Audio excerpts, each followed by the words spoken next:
દરેક માતા પિતા ઈચ્છે છે કે તેમનું બાળક સંપૂર્ણ રીતે સ્વસ્થ હોય, તેથી તેઓ બાળકના ખાવા પીવામાં કોઈ જ કસર નથી છોડતા. બાળકોને દૂધ આપવાથી લઈને દાળનું પાણી પીવડાવવા સુધી અને અન્ય માતાઓ તો ઓટમીલ ખવડાવવાનો પણ પ્રયાસ કરે છે.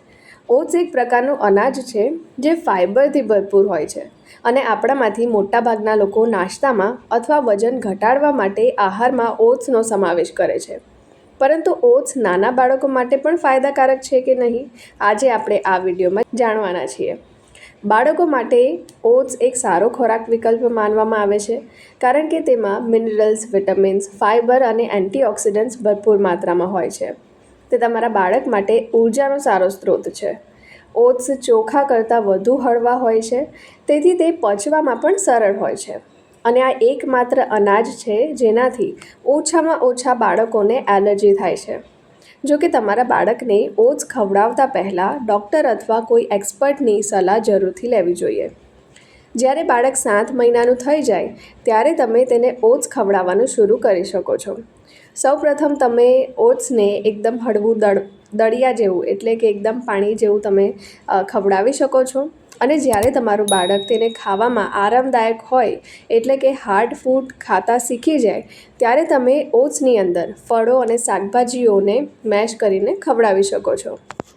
ઓટ્સમાં calcium, iron, zinc, phosphorus, potassium, sodium અને મેગ્નેશિયમ જેવા ખનિજો હોય છે જે તમારા બાળકના વિકાસ માટે જરૂરી છે.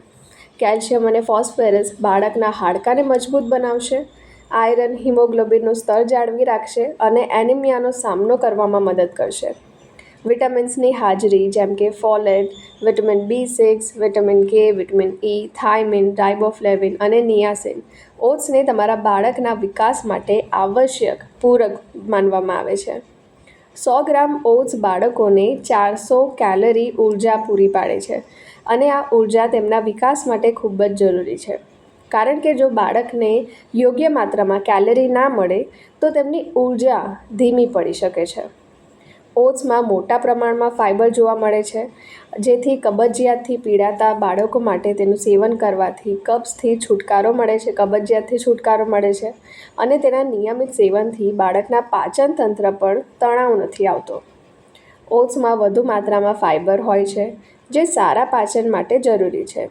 તમારા બાળકની પાચન પ્રણાલી હજુ વિકાસશીલ હોવાથી ઓટ્સ તમારા બાળકની સિસ્ટમ પર કોઈ તાણ નાખ્યા વિના પાચનમાં મદદ કરી શકે છે. ઓટ્સમાં ફાઇબરનું પ્રમાણ વધુ હોવાથી તેથી બાળકને વધુ પડતું સેવન નુકસાન પહોંચાડી શકે છે. જો તમારું બાળક 1 થી 3 વર્ષની વયના હોય તો 15 ગ્રામથી વધારે જથ્થામાં ઓટ્સ ના આપો બાળકને. એક દિવસમાં 15 ગ્રામ બસ ઇનફ છે. જે બાળકને ખરજવાની સમસ્યા હોય તે લોકોને પણ ઓટ્સ ના ખવડાવવું જોઈએ કારણ કે તેનાથી એલર્જી વધી શકે છે. તો આ બાબતોનું ધ્યાન રાખી તમે તમારા બાળકને ઓટ્સ ખવડાવો અને તમારી ડૉક્ટર અથવા કોઈ એક્સપર્ટની રાય ખવડાવવા પહેલાં જરૂરથી લ્યો અને આ વિડીયોને એવા લોકો સાથે શેર કરો જેના ઘરમાં નાનું બાળક હોય અને તમે મારી ચેનલ સાથે જરૂરથી જોડાઈ રહેજો.